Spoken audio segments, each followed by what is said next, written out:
우리가 추수감사절에 뭐를 감사해야 되냐면요, 가장 밑바닥에 있는 감사는 뭐냐? 여호와께 감사하라. 그는 선하시며 그 인자하심이 영원함이로다.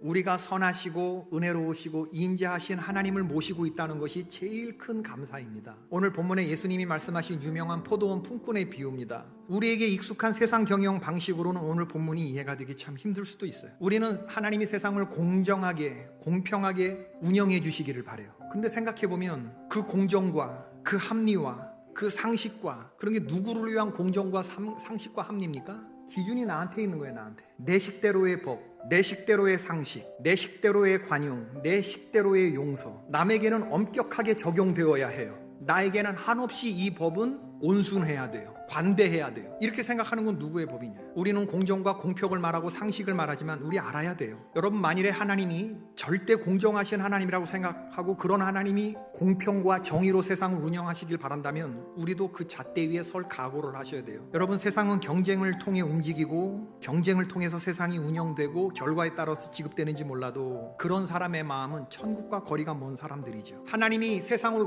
다스리시는 방식이 공정과 공평이 되기를 바라는 분들은 그 하나님의 공평한 저울에 설 자신 있는 분들 있으세요? 내가 행한 대로 하나님께서 보응을 해주신다, 만약에 그렇게 말씀한다 그러면 자신이 있으시냐 그 말인 거예요. 여러분 인생이 정말 하나님의 긍휼을 입을 만한 그런 100점짜리 순전하고 정직하고 하나님 경외하고 악에서 떠난 그 하나님의 공평한 저울에 올라설 각오가 돼 있는 사람들이 하나님의 공평과 공의를 말할 자격이 있는 사람들이죠. 지금도 이 사회의 벼랑 끝에 누군가는 서 있는데 오늘 하루 살아갈 은혜가 없어서 배회하는 사람들에게 우리 주님은 계속 나가셔요. 아침에도 나가고 정오에도 나가고 3시에도 나가고 오후 5시에도 나가고. 우리가 그 마음을 알 때 오늘 추수감사에 하나님께 감사하라. 그는 선하시고 온전하신 분이시다라고 하는 것이 우리 안에서 온전히 이루어지는 거지. 그 불공정해 보이고 쟤한테 하나인데 나한테 4-5개 줘야 되는데 왜 저렇게 운영하시나가 아니라 어느 날 벼랑 끝에 선 나에게, 자격 없는 나에게 저 하나님의 은혜가 나에게 임할 수도 있다고 하는 걸 왜 생각 못하냐.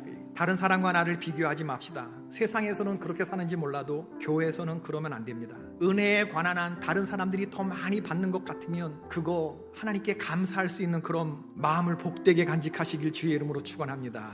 우리가 하나님의 사랑이 십자가의 사랑을 한번 생각해 보세요. 하나님께서 당신의 독생자를 우리를 위해서 내어주셨는데 내가 받은 사랑이 거기서 지나가는 더 큰 사랑을 하나님으로부터 뭘 받을 수 있겠나요? 우리가 우리에게 죄 지은 자를 사하여 준 것 같이 우리의 죄를 사하여 주옵시고 100데나리온 나한테 빚진 자를 용서해 주지 못하면서 어떻게 1만 달란트 우리를 용서해 주신 하나님의 사랑을 안다고 말할 수 있느냐? 천국은 뭐냐? 이 땅 가운데서 살아가는 하나님의 백성들, 이 포도원 주인과 같은 마음이 있을 때 여러분의 가정이 천국이 되는 줄로 믿습니다. 여러분의 이 포도원 주인과 같은 마음 속에서 우리 교회가 천국이 되기를 바라고 하나님의 사랑 깨달은 한 사람만 있으면 그 가정, 그 교회, 그 나라가 소망이 있는 줄로 믿습니다.